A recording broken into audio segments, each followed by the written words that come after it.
Welcome back to another Casual Friday. We're only a week into quarantine over here, and I've already lost track of days because apparently it's Saturday. Oh boy.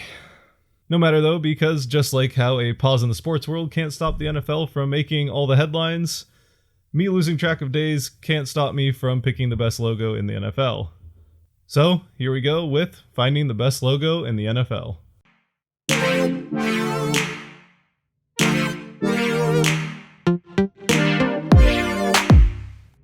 Look, I know this is a little weird, but social distancing is important, so we've got to stay at least 6 feet apart. Good news, I looked it up and apparently you can't get coronavirus by watching videos, so while social distancing is still very important, it does mean that I don't have to go hide in the corner.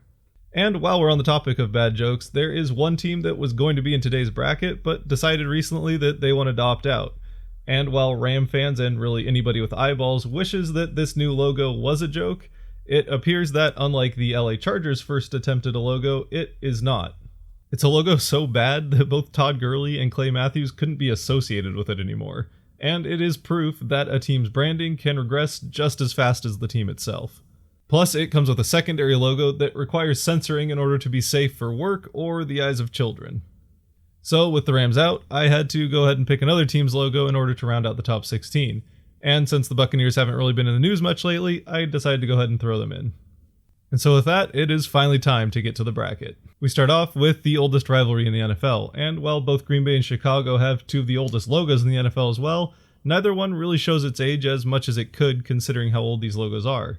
But while the Bears likely got their logo idea from the early years of the Cubs, who got the idea from the Reds, the Packers logo is unique, and at least good enough to have been copied by Georgia, even if they did decide to ruin it by making it black and red. So I have to pick the Packers.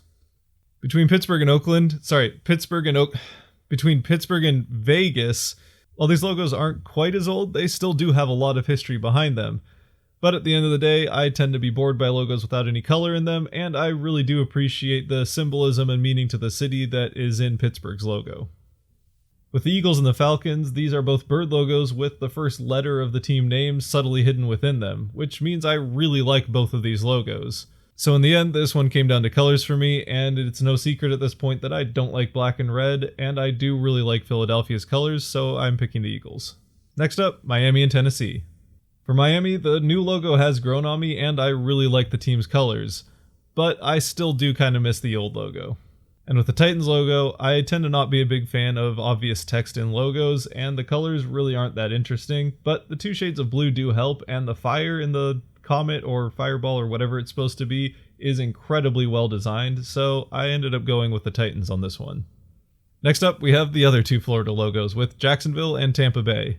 As we talked about earlier, the Buccaneers are only here because the Rams decided to put in their bid for the ugliest logo in sports while moving away from one of the better logos in the NFL.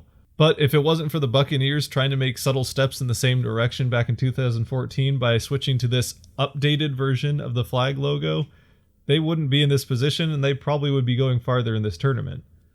But as it is, this current version of their logo just looks like a clip art of the cartoony skull and crossbones just slapped on top of a flag without really even making any effort to make it look like it's part of the flag waving in the wind. And I know that's a bit nitpicky, but it does bother me, and even if their original logo would look outdated in today's NFL, I would honestly prefer that, and I still actually do like that logo.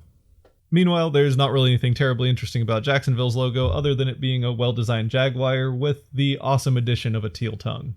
But that's all it's really going to take to beat this version of the Buccaneers logo.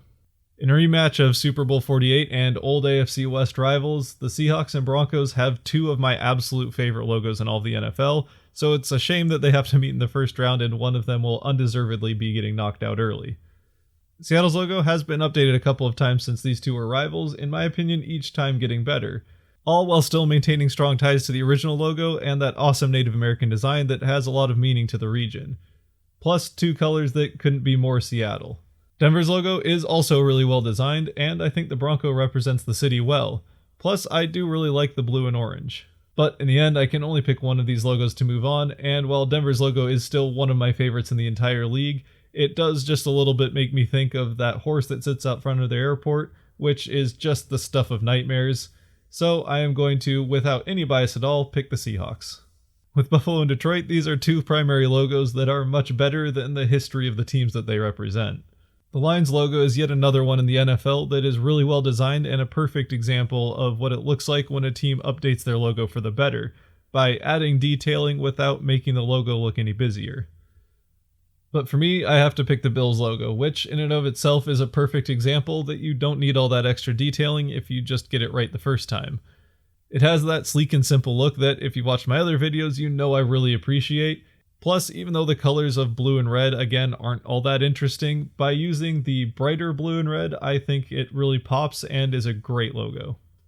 With our final matchup in the first round, we have two logos that are basically just shapes with outlines in the Saints and the Dallas Cowboys. Outside of the Bears and the Packers, there is not a logo more iconic in all of the NFL than the Dallas Star. And for some people, having a logo that iconic for a team that has been maybe the most successful of any franchise in the Super Bowl era is enough to just say that this is the best logo in the NFL. But for me, while I do think it's fair, at least to some extent, to consider the history and success of the teams that have worn that logo, it is, at the end of the day, still just a star. And sure, you can point to the Dallas Stars logo to prove that slapping a D on it and italicizing it just makes it look worse, but really at the end of the day, if it wasn't for the success of the team, even in the Lone Star state, nobody would think twice when looking at this logo. Which to me just proves that it really isn't necessarily this logo that's all that great, it's really the team itself. Although, albeit not for a few years now. Meanwhile, New Orleans logo, while it is just another flat shape and doesn't have anywhere near the history of team success behind it that the Dallas logo does, it does, to me at least, have a lot more meaning as far as what the history of the city is, and is a more unique shape in general, so I'm going to pick New Orleans. Starting off the second round, we are back to iconic logos with Green Bay and Pittsburgh. That being said, I still do prefer logos without text in them, and even though the text in the Steelers logo is pretty understated and is pretty much only there because it was there in the steel mark, in a league where there really isn't very many logos with text in them at all, it does kind of stand out, and not really in a good way. Although, now that I think about it, both these teams do have a lot of history behind their logos, even if there is more behind the Packers logo, and at the end of the day, it's still just a G, even if it is a fairly clean and well-designed one. So I guess I'm going to pick the Steelers. Next up is Philadelphia and Tennessee, and again, with Philadelphia's logo, there is almost nothing I don't like about it. It's well-designed, it's a bird logo, it has good colors, and it has a subtle element that you don't necessarily see at first glance. Meanwhile, Tennessee's logo, even though it is well-designed, still doesn't have all that interesting of colors, although again, they could be worse, and it does have that text with the T in it, although that does kind of look like a sword, which represents the Titan name well. But there is just one thing that bothers me about Philadelphia's logo, and that is that in order to get the E, they had to face it the opposite direction of all of the other logos in the league. And I don't really know why that bothers me as much as it does, but it's enough for me to pick the Titans here. If you're a Philadelphia fan, this probably annoys you, and that's fair because this logo is really good and probably deserves to go farther. But if you want to see one of your teams go a little bit farther than it should, you can go watch my NHL video. Next up is Jacksonville versus Seattle, which was originally supposed to be the Rams versus the Seahawks, and then that happened. Now, I am sorry that I made you look at that logo again, but I did want to show that this wasn't always supposed to be, at least for me, what is an easy matchup for the Seahawks, who move on to the next round. With Buffalo versus New Orleans, both these logos are simple and straight to the point.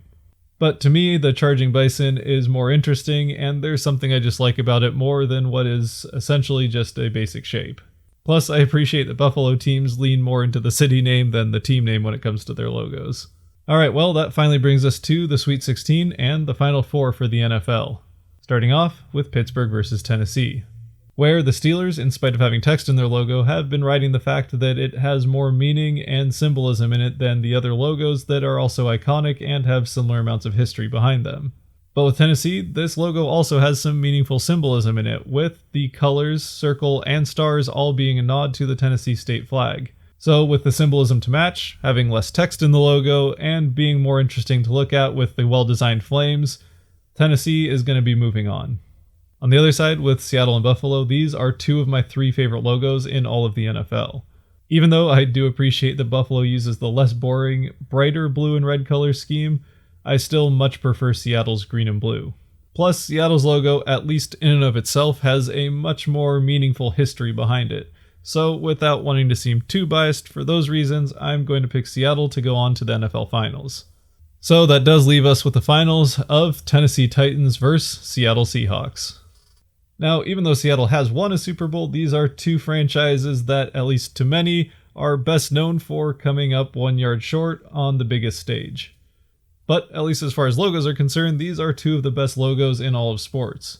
Both of them are incredibly well designed and have significant meaningful symbolism to the areas they represent, even down to the colors of the teams. All of which made this a very hard decision for me to make in the end.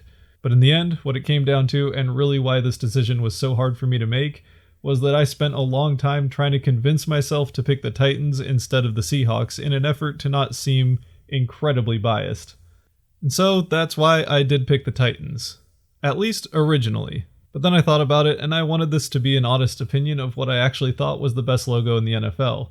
And to me, that is the Seahawks. For all of my videos, even these Casual Friday ones, I really do try to take as much of an unbiased approach as I possibly can, and remove my feelings for the teams involved. But especially when it comes to these opinion-based things, I'm not going to pretend like a little bit of bias doesn't sneak in from time to time. And even if I did tell you there was no bias, no one's going to believe me anyway, especially when I pick my favorite team to win. With that said though, the Seahawks have my favorite color scheme in all of the NFL, and I love the Native American design that's a nod to the styles of the tribes that called Seattle home before anybody else. Plus, I do really appreciate that it's one of just a few logos that has its own history and origin story that goes beyond just the team itself. But more on that in the final video of this series, where I will take a deeper dive into the histories of each of the logos in the Final Four, a group where the Seahawks now join the Minnesota Wild and the Charlotte Hornets. Alright, well, if you made it this far, thank you for sticking with me to the end, especially just to have me pick my favorite team, and I especially apologize to you Rams fans who are now in mourning over your old logo, and also in mourning over your new logo. And, as always, if you did like this video, there is a button for that down there. If you really liked it and want to see the rest of the videos in this series, the subscribe button will help you out with that. And if you want to yell at me for being the most biased person you've ever seen on the internet, there's a whole section for you down there below as well. With all that said, as always, stay safe out there, and I'll see you next time. Peace!